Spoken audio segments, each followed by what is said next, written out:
Hey there, I am Brian Walsh with Allegra Marketing Print and Mail, as well as Latip Professional Networkers.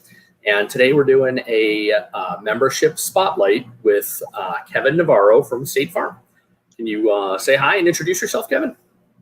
Hi, everybody. My name is Kevin Navarro, State Farm agent in Streamwood, Illinois. Cool. So I think, State Farm has some pretty good brand recognition. But why don't you tell people the different buckets of insurance that you fill? Well, I have anywhere from home and auto. Of course, everybody knows about the home and auto. But we also provide business insurance, workers' comp insurance. We insure buildings, any type of trades from electricians and plumbers and HVACs, the workers' comp, as well as insuring buildings with mixed use, which is like the first floor is could be a restaurant or a storefront, and then above that there's apartments, which is called mixed use.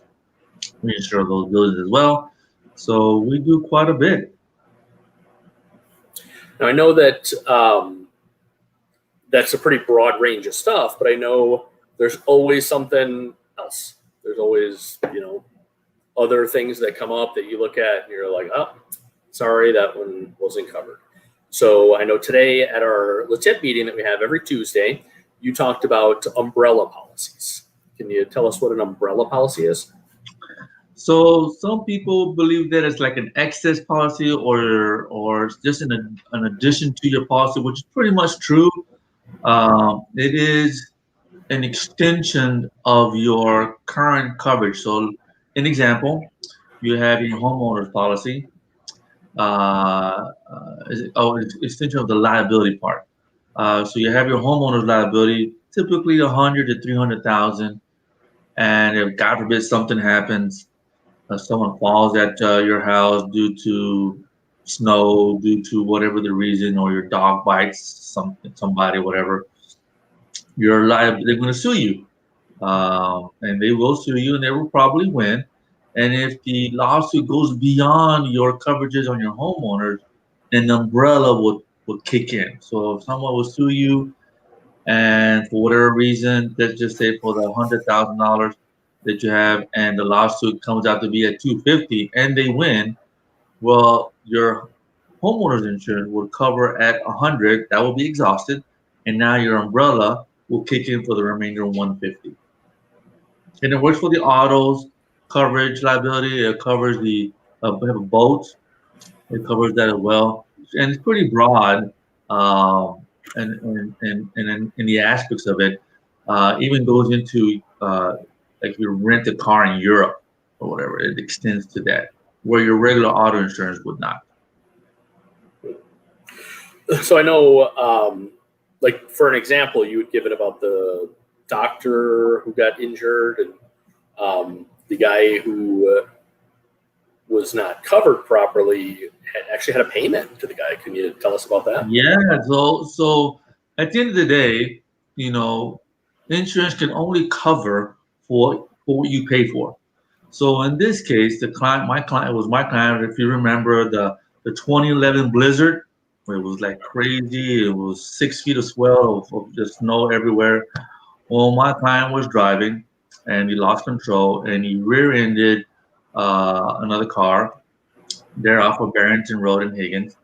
And well, that individual was actually a surgeon, and he ended up having like pins in his hands due to the accident. Well, that's loss of wages. That guy can't work. I don't think he worked for a few months, and then to hold physical therapy and whatnot. So he sued my client. Well, my client had nowhere near the money that the surgeon was making. So I don't know exactly the number. I don't know if it was $200 or $250 per paycheck for God knows how many years that my client has to pay this surgeon moving forward, due to the fact that my client doesn't make a lot of money. So I think he was like a factory worker.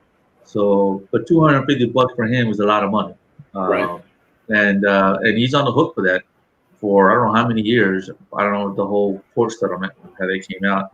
But that's something with the if he had the proper coverage of an umbrella, he would have we would have took care of that. And it always comes down to, well, I'm not willing to pay for that. You know, it's only like $300 to like $600 a year. Um, so we pay for more for that for Starbucks in a year, or Right. you know, for Comcast, you know, in a year. And now this guy's on the hook for I don't know how many, probably decades, to pay for that expense. Right. Another Yeah. one I think you example, just I talked about the meeting was about the guy that went to the club. Mm-hmm. So this is now under your homeowner's policy. So your homeowner, you have liability coverage in your homeowners.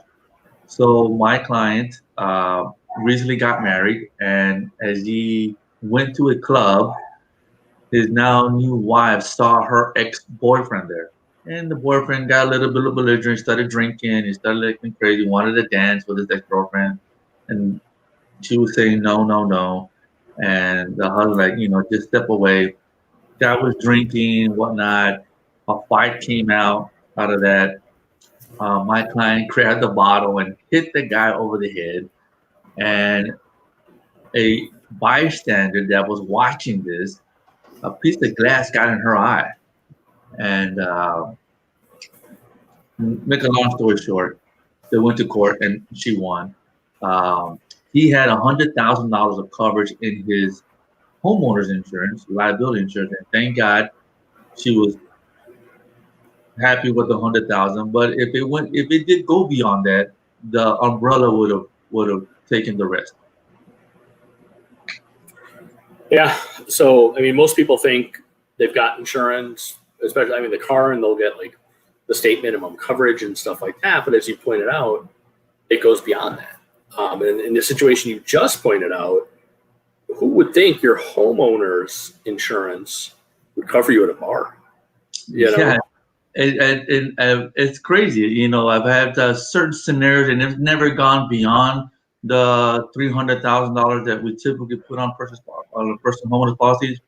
When you go to a party, that you throw a party at a park. So you're at the park and throwing a party, a birthday party, whatever, and some kid or something happens, and due to your party's issues, I've had scenarios where the piñata guy was climbing this tree, and which he was not supposed to do that, but then he fell down and now he hurt himself, and the homeowner's policy paid for his medical bills and whatnot.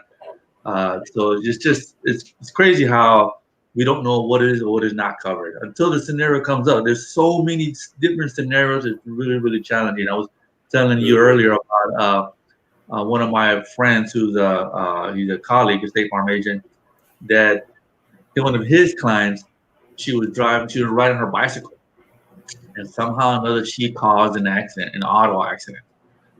She was riding her bicycle, not a car, so there's no auto insurance that would kick in. So her homeowners came in and kicked in on that one to cover the damages for all that. So it's kind of crazy. Right.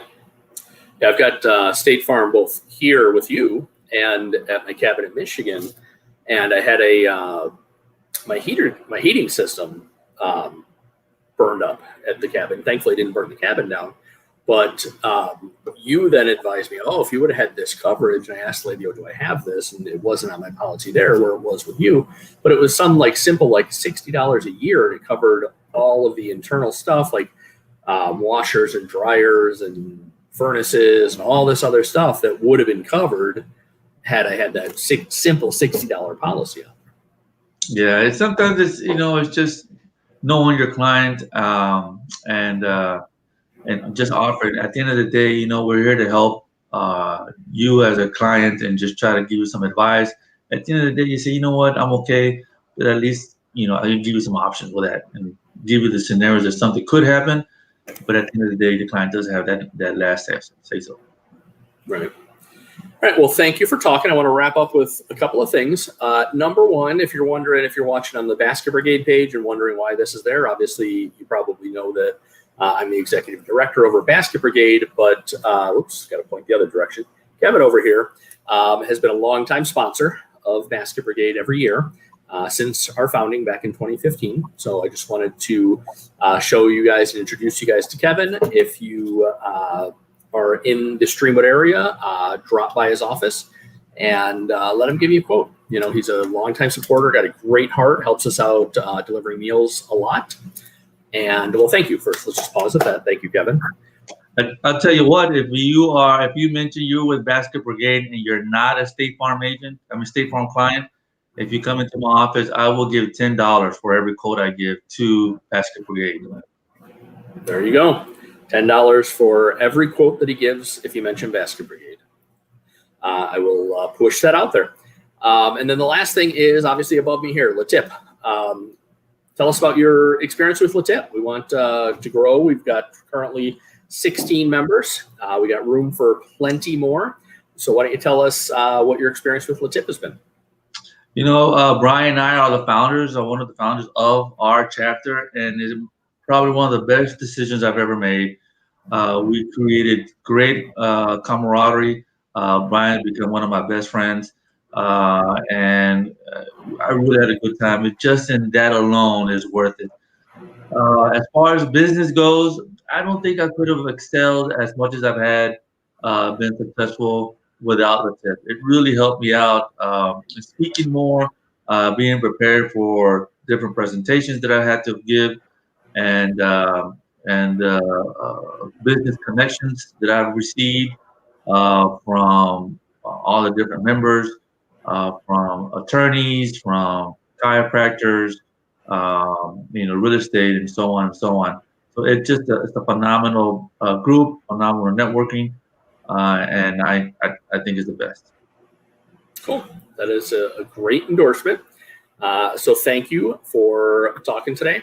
If you want any more information about Kevin Insurance, you can see scrolling across the bottom is his website address. Or you can, if you're interested in the tip, you can reach out to either myself or Kevin for more information. And again, for Basket Brigade people, anybody who goes into Kevin's office for a quote mentions Basket Brigade, he'll give $10 back to Basket Brigade. So thank you very much, Kevin. All right. Thank you, guys. Thank you, Brian.